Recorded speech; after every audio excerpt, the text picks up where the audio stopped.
how many of you have been here. You're going through your day when all of a sudden your stomach grumbles and it becomes the main character. It got me thinking, what about people who choose not to eat during holy times, like Ramadan or Lent? Why do people fast for religious reasons? This is Can Explains Fasting for Faith. I'm going to use this to help us on our journey to learn more about fasting. Now, just a heads up, there are many different branches of faith.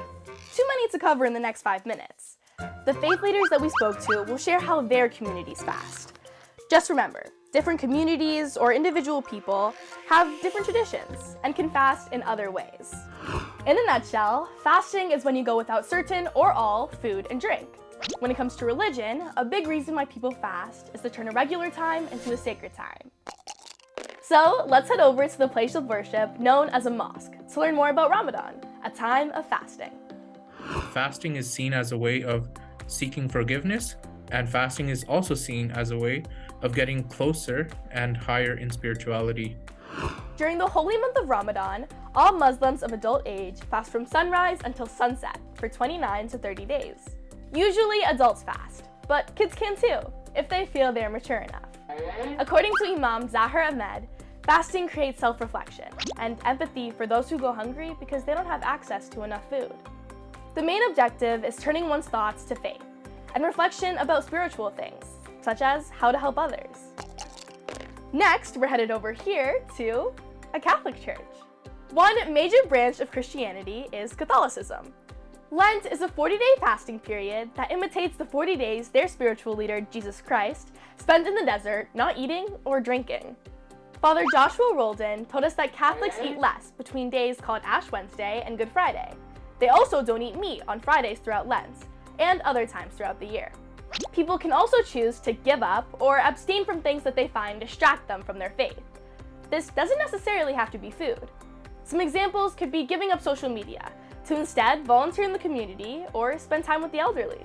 When we detach ourselves from the things of this world and from simple habits, we come to recognize our relationship with God is the only thing we really need. Okay, next up, a Jewish synagogue.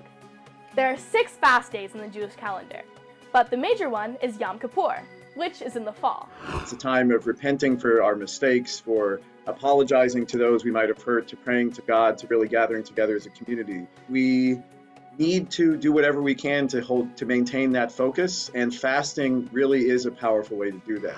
Rabbi Boris Dolan said the Yom Kippur fast lasts from sunrise to sundown, so no eating and drinking. And some people might also go without showers, shaving, or brushing their teeth. The main objective here is to take away daily distractions so people can focus on their faith. Looks like this path is taking us to a Hindu temple now. Hindu faith leader Prakash Patel told us there are many fasting periods in Hinduism. A couple examples are Ekadashi, which falls on the 11th day of the lunar calendar, and Shravan, a month of fasting that happens during the summer. Some Hindus also fast during certain days of the week. But fasting isn't an obligation in Hinduism, and people can decide to what level they want to fast. That could mean avoiding certain kinds of food or only eating 1 meal a day. If Hinduism views fasting as an opportunity to develop your mental discipline and your mental focus. The idea is that your other senses become heightened, and you take those senses that are heightened and focus them towards God. With so many religions in the world, this path could go on forever. But our journey today is coming to an end. So fasting can be a way to clear away distractions, show devotion to faith, set aside special days, self-reflect, and try to understand others. But fasting isn't always right for everyone, like if you're sick or can't participate for other reasons. One big thing I learned on this journey is that it's totally okay to ask someone why they're fasting for religious reasons, so long as you ask with respect and curiosity. So, if you have more questions, you should ask them. For CBC Kids News, I'm Ainara Ali.